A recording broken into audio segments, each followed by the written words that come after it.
Hello, I'm John McBain, Chairperson of ANTaR WA, Australians for Native Title and Reconciliation.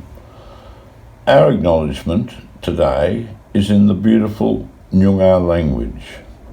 Although we are not Nyoongar people, we are speaking some language as an important sign of respect and step towards reconciliation.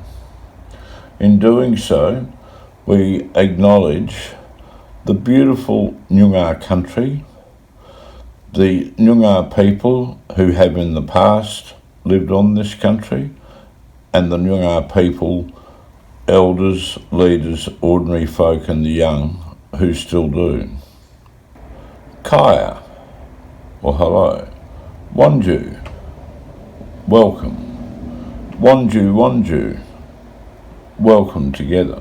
Now I ask you to please stand and say these words as they appear on the screen.